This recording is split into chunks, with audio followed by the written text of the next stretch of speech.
Thoothukudi KVK நகர் பகுதியில் அமைந்துள்ள ஸ்ரீ பத்ரகாளியம்மன் ஸ்ரீ மாரியம்மன் ஆலய அஷ்டபந்தன மகா கும்பாபிஷேக விழா ஏராளமான பக்தர்கள் பங்கேற்பு. பாம்பை வைத்து சிறப்பு பூஜை. தூத்துக்குடி கேவிகே நகர் மேற்கு 4ஆம் கேட் மெயின் சாலையில் அமைந்துள்ளது அருள்மிகு ஸ்ரீ பத்ரகாளியம்மன் ஸ்ரீ மாரியம்மன் திருக்கோயில். இந்த ஆலயத்தின் அஷ்டபந்தன மகா கும்பாபிஷேக விழா வெகு சிறப்பாக நடைபெற்றது. முன்னதாக அஷ்டபந்தன மகா கும்பாபிஷேக விழாவை முன்னிட்டு விக்னேஸ்வர பூஜை, லக்ஷ்மி பூஜை, புண்ணியாகவாஜனம் பஞ்சவிய பூஜை, கும்ப பூஜை முதல் கால யாகசாலை பூஜை ஆகியவை நடைபெற்றது.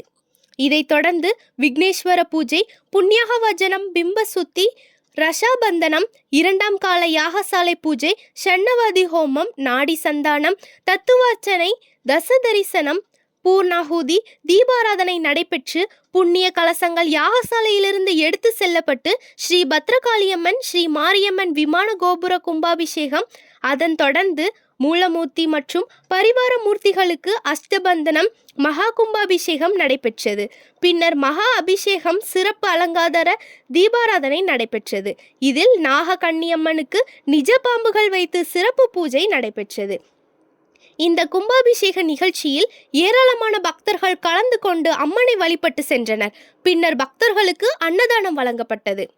இந்த கும்பாபிஷேக ஏற்பாடுகளை நிர்வாக செயலாளர் KVKT முருகன், கோயில் தர்மகர்த்தா முத்து பாலகிருஷ்ணன், துணை தர்மகர்த்தா முத்து, செயலாளர் சங்கர், கணக்கர் ராஜா, ஆலோசகர்கள் SK முருகன், முனீஸ்வரன், சாமிதுரை, பட்டுராஜ், திருமணி, ஆறுமுகம் ஆகியோர் செய்திருந்தனர்.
செய்திகளை உடனுக்குடன் தெரிந்து கொள்ள உங்கள் கரம் டிவியை சப்ஸ்கிரைப் செய்யுங்கள். அதோடு பெல் பட்டனையும் கிளிக் செய்யுங்கள்.